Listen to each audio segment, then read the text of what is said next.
बादशाह महल बनाने जा रहा था। एक गरीब बीबी रहती थी, उसकी झोंपड़ी बादशाह के महल के नक्शे में आती थी। बादशाह ने कहा, बीबी मुंह मांगी कीमत ले लो, खाली कर दो ये मकान। बुजुर्गों को अपने झोंपड़ियों से बड़ी दिलचस्पी होती है। बच्चे सोसाइटियों में चले जाते हैं, अब्बा जी कहते हैं मुझे गांव में रहने दो, मेरा यही दिल लगता है, मुझे इस घर से दिलचस्पी हो गई। अम्मा कहने लगी, बादशाह मैं यहाँ ब्याह के आई थी, खामद इंतकाल कर गया, औलाद अल्लाह ने दी नहीं, मैं पका हुआ फल हूं, गिर जाऊंगी तो तेरा ही है, लेकिन मुझे इस आशियाने में रहने दे, ये घोंसला मैंने तिनका तिनका करके बनाया है, मुझे रहने दे, ना मुझे निकाल। कहने लगा मेरा नक्शा खराब होता है।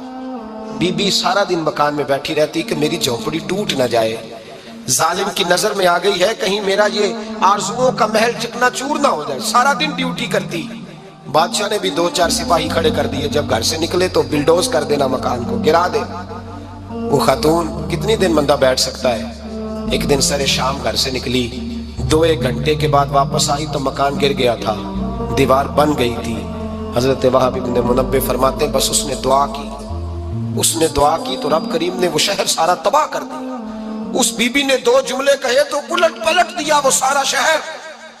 मेरे नबी करीम अलैहिस्सलाम ने फरमाया, जब मजलूम के हाथ दुआ के लिए उठते हैं तो अर्श का मालिक आसमान से कहता है खोल दे सारे दरवाजे, इसके बीच कोई पर्दा नहीं रहना चाहिए, आने दे, मजलूम है, इस पर जुल्म हुआ है। हज़रत वहाब इब्न मुनब्बे फरमाते हैं बीबी आई और आकर के उसने जब देखा मेरा घर टूट गया है, महल टूट गया है, हालात बदल गए हैं, वो खातून आती है और मेरे भाई दुआ की तो उसने अंदाज ही बदल के रख दिए। मकान से निकली तो मकान टूट गया। अब फरमाते वापस आई तो हाथ फैला के पता क्या कहती है, कहती ऐ अल्लाह मैं तो मौजूद नहीं थी, बता तू कहां गया था। तू भी मौजूद नहीं था, मैं तो नहीं थी, पर तू कहां था। बस रब करीम ने हजरत जिब्रील को हुक्म दिया, फरमाया ये बस्ती उलट दो, सारी तबाह कर दो, ये लोग नहीं रहने चाहिए, जो जुल्म तो सहते हैं बगावत नहीं करते, नहीं रहने चाहिए। तो भूल जाते हैं ज्यादती करते हुए, वो बहू से ही क्यों ना करें, वो अपने घर के भूल जाते हैं कि शायद पूछने वाला कोई नहीं, शायद मेजान नहीं लगेगा।